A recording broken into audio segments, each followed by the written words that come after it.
কালকে মাটন আর পোলাও বানিয়ে যখন বন্ধুর বাড়িতে সারা দুপুর কাটালাম, বেশ ভালো একটা সময় আমার কেটে গেল।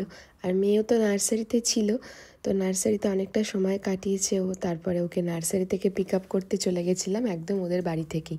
তো ফেরার সময় ওদের বাড়ির সামনেই একটা জায়গা ছিল যেখান দিয়ে আমি মেয়েকে নিয়ে নার্সারি থেকে ফিরি। তো মেয়ে ওখানে দেখে নিয়েছে যে ওর ফ্রেন্ড ওখানে খেলা করছে, সো এখন তো সে বাড়ি যাবে না। কিন্তু সে ক্লান্ত, এতক্ষণ নার্সারিতে ছিল, সারা দুপুর সে শোয়নি।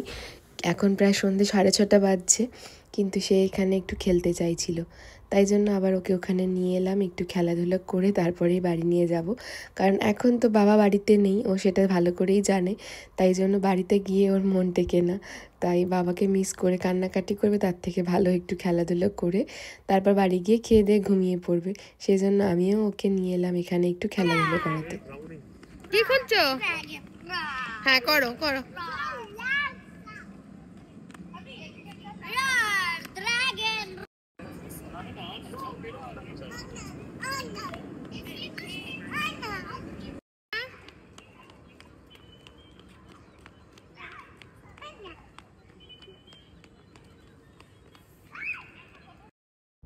বাবা থাকলে আহানার তো প্রত্যেক দিনের অভ্যাস সন্ধেবেলায় বাবার সঙ্গে পার্কে গিয়ে 1 ঘন্টা খেলে আসার।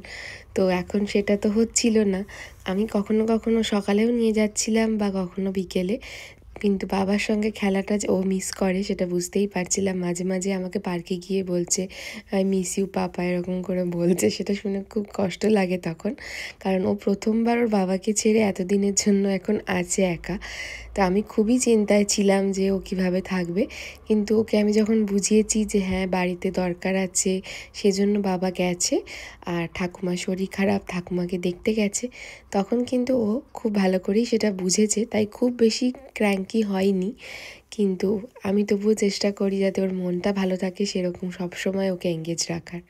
সো আজকের ভিডিওটা আর বেশি বড় করব না। তোমাদের কেমন লাগলো দেখে জানিও। আবার দেখা হবে নেক্সট ব্লগে। Thanks for watching, bye bye. এবার বাড়িতে নিয়ে যাব ওকে, নিয়ে খাওয়া দাওয়া করিয়ে ঘুম পাড়িয়ে দিতে হবে, অনেকটাই দেরি হয়ে গেছে। সারা দিন সে সকাল থেকে উঠে চলছে, এখনও অবধি সে একটুও ঘুমায়নি।